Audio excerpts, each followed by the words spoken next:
अच्छी शुभ आदतों के लिए प्रैक्टिस करनी चाहिए।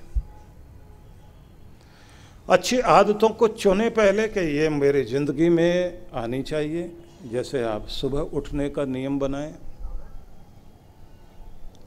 तो फिर मूल्य चुकाने के लिए तैयार रहिए। अलार्म बजेगा, उसके बाद आप उसको हाथ बढ़ा के गला मत घोटिए और ये मत कहिए अपने आप को 10 मिनट में उठता हूँ। 10 मिनट जब होंगे तो आपको पता लगेगा 2 घंटे हो गए। और अगर संकल्प मजबूत रहा तो फिर अलार्म बजने से पहले आप उठ के बैठ जाओगे। आपको लगेगा कि नहीं, मुझे उठ जाना चाहिए, क्योंकि आपकी अंदर की घड़ी काम करने लगती है। महत्वपूर्ण बात होती है कि आप अपने आराम तलबी में उस समय जो लापरवाही और आलस्य आप पर हावी हो रहा हो,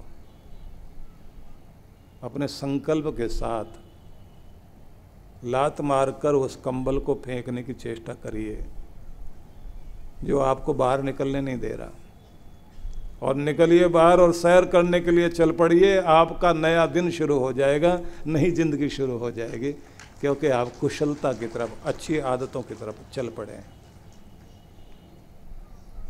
और उस समय आप कहिए कि मैंने अगर ठान लिया तो फिर मैं उसे पूरा करता हूँ। और जब आप अपने सैर के लिए जा रहे हो तो उस समय अपने मन मन में दोहराइए, मैं सुनहरे भविष्य की ओर बढ़ रहा हूँ, क्योंकि मैं अपनी कीमत जानता हूँ। मेरी यात्रा स्वास्थ्य की यात्रा है, आरोग्यता की यात्रा है। निरोग, स्वस्थ, सक्षम जीवन जीने के लिए पहला कदम मैं उसका स्वागत करता हूँ। ऐसे अच्छे शब्द बोलिए अपने मन में। ये याद रह जाना चाहिए कि वो सांझ कितनी महत्वपूर्ण थी जब मैं जाकर सत्संग में बैठा था, और वहाँ किसी और के लिए कहा जा रहा होगा मुझे नहीं पता, लेकिन वो मेरे लिए ही कहा जा रहा था, क्योंकि जो हो गया हो गया। अब एक नई जिंदगी की यात्रा पर मैं चल पड़ा हूँ। अपने को बेहतर बनाने के लिए आज मैंने संकल्प कर लिया है, मैं कल से अपने स्वास्थ्य पर ध्यान दूंगा, खुश रहूँगा, अच्छी आदतों के साथ, और बुरी आदतों को धीरे धीरे काबू करते हुए एक बेहतरीन जिंदगी जीने के लिए तैयार हो रहा हूँ। डायरी एक रखा करो आप, जिसमें आप लिखा करो। उसमें कोई आप आलू सब्जी का हिसाब किताब मत लिखा करिए, जिंदगी का हिसाब लिखो। किसी ने कड़वा बोला, मीठा बोला, वो नहीं। और कभी कभी गुनगुनाना शुरू कीजिए, अकेले घूमते फिरते हुए, मुस्कुराते हुए। आपको रेडियो, टीवी और सारी चीज़ें नहीं, खुद ही टीवी बन जाइए, खुद ही रेडियो बन जाइए। गुनगुनाते हुए आनंद के साथ टहलना शुरू कर दें। मस्ती आपके अंदर से प्रकट होने लग जाए। आपको भले ही गाना ना आता हो, गुनगुना तो सकते हैं। कोई भी अच्छी ट्यून आपको लगती हो, अच्छे शब्द लगते हो, अकेले में एकांत में गुनगुनाते हुए, मुस्कुराते हुए चलिए। आपके चेहरे पर जिससे भी मुस्कुराहट आती है, ज़िंदगी आपकी लहलाने लग जाए। वो सब चीज़ें करना शुरू कर दीजिए, क्योंकि आपको बेहतर ज़िंदगी जीनी है। टोंट कसे जाएंगे, हंसा जाएगा आप पर, लेकिन मस्ती मत छोड़ना। अगर अपनी हस्ती चाहते हैं तो ज़िंदगी में मस्ती बहुत ज़रूरी है। तो शुभ आदतें आपको बनानी पड़ेगी। शुभ मुहूर्त इसके लिए कोई नहीं होता, वही शुभ मुहूर्त होता है जब आप शुरू हो जाते हैं। वह जो दक्ष है शुभ के ओर, अच्छाइयों की ओर, धर्म में, शुभ में, सत्कर्म में जो दक्ष है, का मेरे प्यारों की पहचान में उसका भी नाम है। और ये दक्षता आपको इस तरह से आ जाए कि कहीं भी आप बैठे हुए हों, अपने समय का उपयोग करते करते अपने को और सक्षम और नया बनाते बनाते चलिए। बेहतरीन लोग तो बेकार चीज़ों से भी कुछ नई चीज़ें बनाने की चेष्टा करते हैं।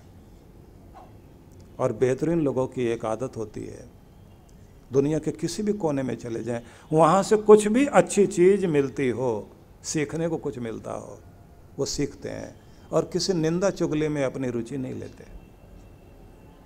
किसी के दोष ढूंढने में अपना समय बर्बाद नहीं करते। उनकी आदत होती है कि बगीचे में टहलते टहलते कहाँ कहाँ कितने सुंदर फूल खिले हैं, उनकी सुवास का, उनकी सुगंधि का, उनके सौंदर्य का आनंद लेते हुए वहाँ विचरण करेंगे। झुरमुट से आती हुई बाँसों के बीच से हवा जो बह रही हो, उसके साथ लंबे गहरे सांस लेते हुए, और वो जो वहाँ पंछी चहचहा रहे होते हैं और सूरज की सुबह सुबह नई नई किरणों के साथ धरती का अभिषेक हो रहा हो, उस समय में वहाँ विचरण करते हुए उसका आनंद लेते हुए वो धन्यवाद करते हुए विचरण कर रहे होते हैं कि जगत के रचयिता परमात्मा, तेरी देन और कृपाओं के प्रति मैं आभार व्यक्त करता हूँ कि मुझ अपने प्यारे बच्चे के लिए तो कितना प्यारा सोना आसमानों से बरसा रहा है। एक अलग तरह का आनंद आता है। और कुछ वे लोग होते हैं जो वहाँ ढूंढते ढूंढते हैं, इतने कांटे, इतना कबाड़, इतने यहाँ चीज़ें बिखरी पड़ी हैं, इतना ये है, गवर्नमेंट क्या करती है, नगर निगम क्या करता है, यहाँ ये नहीं है। और फिर जिस पक्ष में वो, जिस पार्टी के पक्ष में होता है, उस पार्टी के हिसाब से फिर वो दूसरी पार्टी को अच्छे ढंग से कोस लेता है और उसी के साथ में अपने जैसे लोगों को ढूंढ लेता है। लेकिन हाथ में आता क्या है? मन मस्तिष्क में कूड़ा करकट बस जाता है। उस माली के प्रति अगर 2 शब्द धन्यवाद के कह दिए जाएं, जो उन फूलों को उगाने में मेहनत करता रहा हो।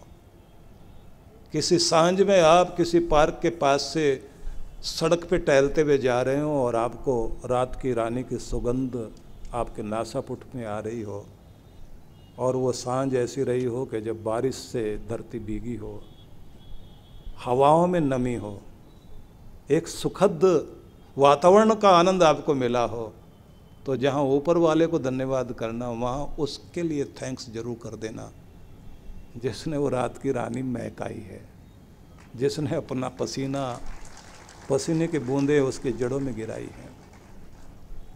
भले ही वो आदमी आपके सामने ना हो, लेकिन मंगल भावना तो आपको पहुंचानी चाहिए ना। इसलिए बेहतरीन लोगों की एक आदत होती है, दुनिया के किसी भी कोने में वो रहते हैं, वहाँ से कुछ अच्छी चीज़ों को चुनते हैं और वो गुण सुगंधी अपने साथ लाते लाते अपनी स्मृतियों में, अपने जहन में बसाकर आनंदित होते हैं।